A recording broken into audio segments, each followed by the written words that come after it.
this tradition to begin with a brief prayer, so I invite everybody to please join me for a brief moment of prayer. Lord, we give thanks for the opportunity to meet here tonight, to do business in the school corporation.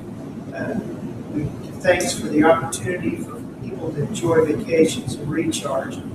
Bless and keep us, guide us. In the Lord's name we ask it. Amen. All right.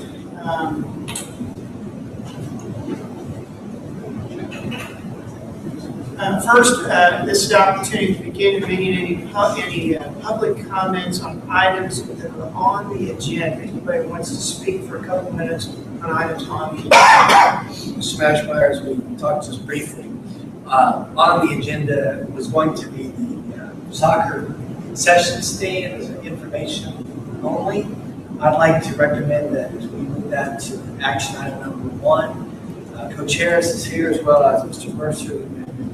In conversation about this, I believe it's warranted and a good opportunity for this. If we could bring that to action item, I appreciate it. Okay, so I'm going to entertain a motion to make the soccer concession stand action item.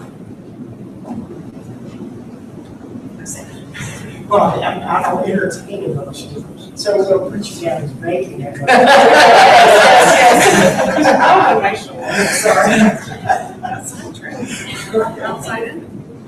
We're off to a reference. All right, it's been moved to move soccer concessions to an action item. All those in favor of the motion signify by saying aye. Aye. Opposed? Motion carries. Are there any comments from other comments from the administration? Hearing none. Comments from the board. Music council, that's musical.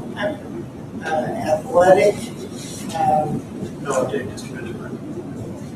Legislative, we don't have anything. Strategic task force. Lots of these councils don't meet in the summer. Communications, collective bargaining, Central 9, we met yesterday, or Thursday, there was a flatline budget and filled all our teaching positions. I think that's really all there. RDC, Dan is not here. A couple of things on the RDC, I would just, if I may, coming up, the new journal article regarding overpayment to the county or to RDC from the county regarding taxes. We will be getting some of that money back. At this point in time, we don't know the value of that, but we will keep you informed through Mr. Fogg and that conversation. That's going to be. So does that mean the county paid too much money? They did. It shouldn't have. They did. Yeah, almost 800,000. Is that right? More like almost a million. Almost a million. 909. So since we make up a big portion of the TIF, we're looking to get some of that back. So we'll let you know. I believe that's going to be voted on next month there. Yeah, I think so, yeah. One of the things with that, it's really too early to tell how they'll do that. One option they may have is simply declare that as an excess levy for us, and that would just fold into the money that we are naturally getting through property taxes anyway. Or it could be dollars to us. Typically what they would do is they would distribute that based on the percentage of each of the taxable funds, or they'll do an excess levy and just wrap it into what we're going to get anyway. So I don't know how they're going to do it. It hasn't been discussed yet. Do you have a preference? Absolutely, we have a preference. And that would be not to wrap it into what we're already getting, and they just use that as an offset. Because theoretically, from what I understand, that is more we do, but we should have gotten that money, didn't we? So I certainly hope that they don't wrap it into what we're about to get, because we should have already had it. So we voice our concern for a preference and deal with that. Through Dan, he talks to the RDC. And then from there to the county. Yes, right. They would distribute it. But I think we can definitely move forward. We would prefer cash as opposed to wrapping it in. Do you think legally they can do that? They can just kind of counters and critical and kind of the picture? I've seen stranger things occur. So I don't know, maybe Mr. Young has his Yeah, sense that's what I'm right thinking. Well, I'll be glad to look into it. This is the first I've heard of it. Oh, I know. I kind of agree with Jeff's. Maybe it's because I like what he said.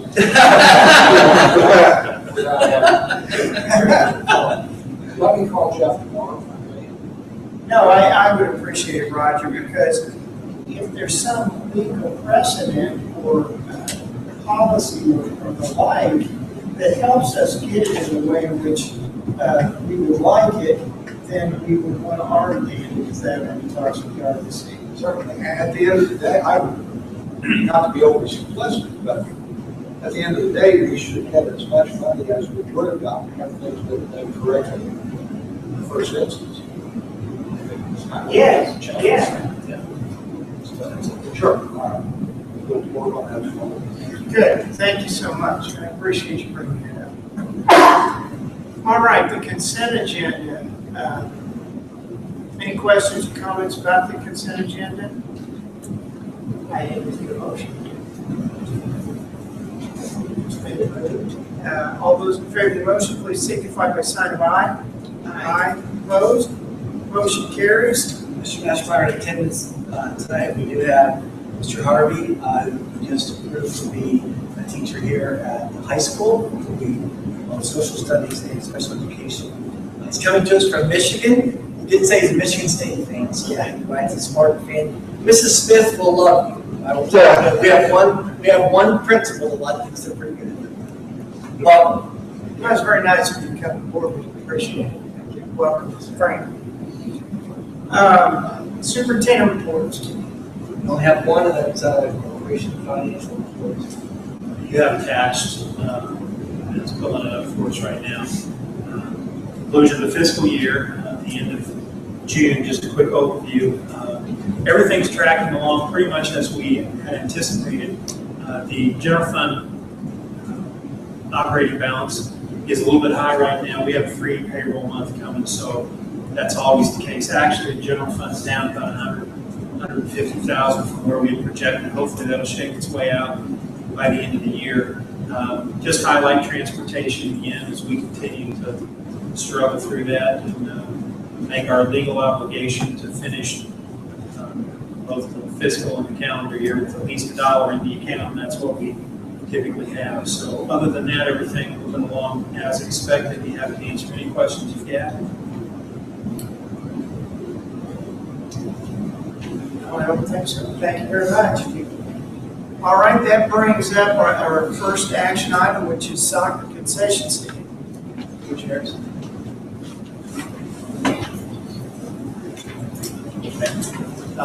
Mr. Regas called us last week, and Coach Harris has been working on this for some time. I want to give you just a brief overview of what was sent to me, and then Tony can certainly fill in any of the blanks. This has been in process now for several months. Multiple fundraisers have taken place with both Boys and Girls Program to get us to this point.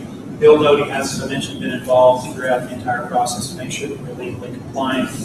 Just to give you a bit of a snapshot, the location would be just north of where the bleacher pad is, out in the soccer area now. One of the things that was in question was making the building consistent with what's currently out here. And so I was assured, I think by Coach Harris, that the color would be the same as the existing buildings, the roofing, the exteriors would all be the same, so we can keep consistent. It's not going to look a little odd out there as compared to everything else. We do have some permitting yet to get done, and that timeline really is pretty well contingent upon that. They wanted to make sure that the board was theoretically okay to move forward before the drawings were completed, as they're doing that gratis for us. And so hopefully tonight that will happen, and we'll be able to get those drawings and share them with you before they start work. And of course, this is for both Boys and Girls and soccer programs. And I'll just encapsulate some of the work and the cost, and Tony can fill in any blanks. But a lot of this stuff has been donated, which these folks have worked very hard to make sure that we get this done. I know it's something that they really wanted to have happen. A lot of the labor and installation things are being donated. The projected cost, from what I had seen, Tony, if I'm correct, somewhere between $8,000 and $10,000. Our portion of that would be ongoing in nature in terms of electricity, which once that's donated to the corporation, we can start to pick up the electricity, much like we did Hunter Field House in the middle school now several years ago. And I know that Mr. Regas is planning to assist a little bit with some things inside the concession area. But beyond that, that's kind of a snapshot for where we're at. Tell me anything I left everyone in. No, a few more things since I said that. We're down to about $7,000 on our costs for results. But we keep finding more places to get donations for results. Pretty cool. Any questions that any of you might have that tell me probably answer? Will this concession run the same as a football concession? Over the years, different people have operated different concessions, funds have gone to different places. I don't have a strong preference. I just wonder how it's going to work. For us, our parents run our concession stand. That's been that since I've been here. Right. And all the funds go to the general athletic fund. So to support all teams. So, and obviously the athletic department helps us with other things down the road. So. Similarly, the baseball program runs a concession out of the underneath the press box. And same thing, parents run it, but the money funnels back into the athletic department. John then redistributes that as necessary. Good. Well, great. Congratulations on fundraising efforts and pitching in. Wish we could do this as help and keep winning. So I think we would Yes. love for you to entertain a motion to move so they can move. All right, it's been moved for approval. Any other questions, comments? No, just, thank you. Thank you. Parents, All well. Thank you. All right, then I'll have a vote here. All in favor of the motion, please signify by signing by. Aye. Opposed? Motion carries. Mr. Bass, I just like to note that the last 3 years, the soccer club has donated a golf cart, soccer nets, and out the concession stand to continue to bring our programs forward with a lot of community services. So we really want to thank the parents and all the people that are helping with that. So, Coach, thank you very much. Thank you. All right, that brings us next action item, high school handbook. Dr. Clinton, Ms. Woldridge, and I met to tweak slightly the changes we brought to you last month, and just to highlight those. Underneath the proposed or early graduation, we have changed it that if a student has not passed the ECA, whatever that will look like in the future, that they not be allowed to graduate at midterm, because one of the criteria which the state is using to grade us is the number of waivers that we honor each year. So by keeping the student that extra semester, it will allow them to have a more opportunity for remediation and test taking in that GCA. In addition, then the other. Okay, could you say it one more time? If they don't pass our whatever the Graduation qualifying exam, yes. then we don't let them graduate. That is what we are proposing. Okay. But in the past, we had, Correct. and then we never had a chance to bring them up to pass. Correct. All right, good. I heard you right. Thank you. And then item number 3, field trips. The high school cabinet feels very strongly that they would like to have a little bit of control over field trips for those students who are not passing 5 classes or those students who have habitual attendance issues. So this runs a lot like the athletic code does, that at the 90 mark, we'll do a grade check for all students. Anyone who's not passing 5 classes at that time or does not have 95% school attendance rate probably will not be allowed to go on a field trip. There is a clause in there that allows for the administrator to make an exception if it's kind of paid trip the student's already paid for, or if it's in the best interest of that student. So they have an IEP that kind of thing. I'm fine with passing the classes, but 95%, that means not excused. So if you're sick and you miss 2 weeks, it doesn't count. Correct. The bullying harassment is just to update the current law, and the modifications for the health clinic again are just update what we have changed our policies to.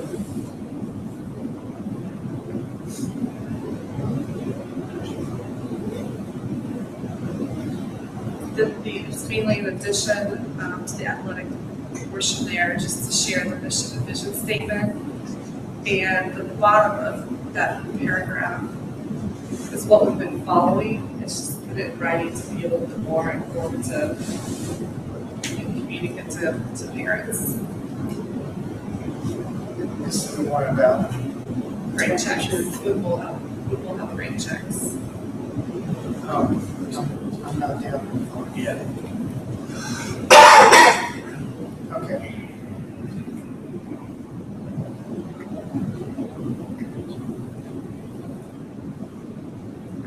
Good. All right, we need to vote on this.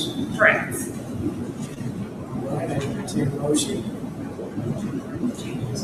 All right, it's been moved for approval. Any questions, comments, discussion?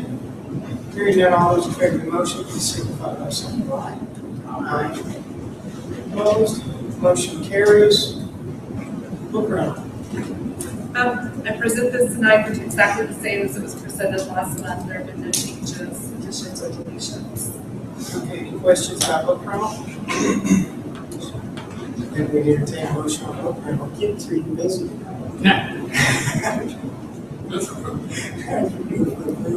All those in favor of the motion signify by saying aye. Aye. Opposed? Motion carries. Discussion items, the Cub Care. This is just really for your first reading.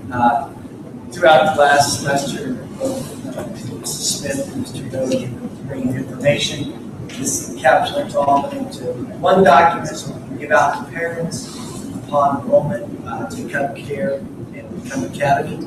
So we're looking for them, and then in August, we'll come back for approval, and then that'll be time for us to give those to parents and post them on the website.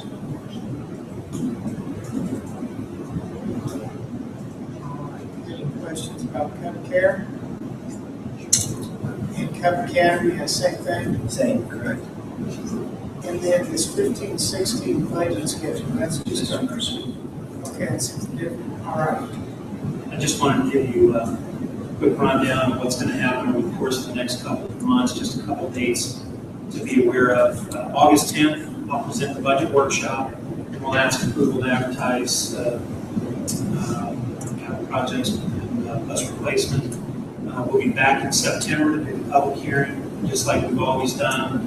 And then October the 19th, I think we're back into a fall break deal there. You may remember we talked to Snafu last year. We found out, learned from the lesson, and pushed it back to October the 19th. So that will be the official date to approve the 2016 budget. So those are things that are forthcoming here in the next couple of months.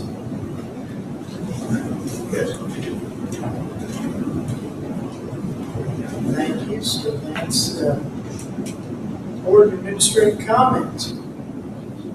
Administration. The teacher orientation. Sure. One of the most favorite things I do with my job are those 3 days with our new cadre of teachers. But I would invite you on August 3rd. If you've never had the opportunity to take the bus tour with Ray Jones, we're going to do that from 8 to 11:30. It's a hoot, and it's very historical. I learn something new every time I go. But we'll be sharing with the teachers a lot about who we are as a district. They'll have time to go into their buildings and meet with their administrators to learn about who their buildings are as the culture and climate there. So looking forward to that. First teacher day is August 4th, and just a reminder, we do have opening session. Mr. Mashburn will to speak just a little bit. The theme is going to be around family and all the different things that involve family, climate, and culture. It'll be 1 hour in length or shorter. And then first day of school is Thursday, August 6th. Also for Mr. Wertz and Mr. Mashmeyer, we do have a meeting. The first official negotiation is set for August the 3rd, and I believe it's at 3:45. Is that correct? Sounds right. I thought it was enough time because you guys still have to be. I thought it was in the afternoon because of everything. Right. But we'll get that to everybody, but that is the first official one, try to, I've got 3:30. 3:30 to and then just to note, a note of seriousness with the summer. Earlier today, we had a break-in here at the high school, and it happened between the hours of 12:05 to 1:20 this morning. We were able to capture a lot of it on videotape, but we are in the investigation process around that. So I wanted to make everybody aware of that, and also to know that we were able to see on video. The police were notified this morning, and then Ms. Fulbridge did talk to them, and Mr. Kosh had some things taken, FCTV, as well as some things in the athletic area, and the actual generators. I think that might be a person right now. We're doing an outline. But anyway, I just wanted to let you know that that did take place. So I will keep you informed of any future developments. Well, unfortunately, it's not great. A lot of it's not face value in our activities. Yeah. But I think we'll be able to discern who the person is because of the pattern they follow. So. All right, I will encourage that person to come forward and return guidance. Yeah, that'd be great. All right, so, all right, any comments from the board? Any public comments on anything? All right, hearing none, then I would entertain a motion to adjourn. All right, thank you, we're adjourned.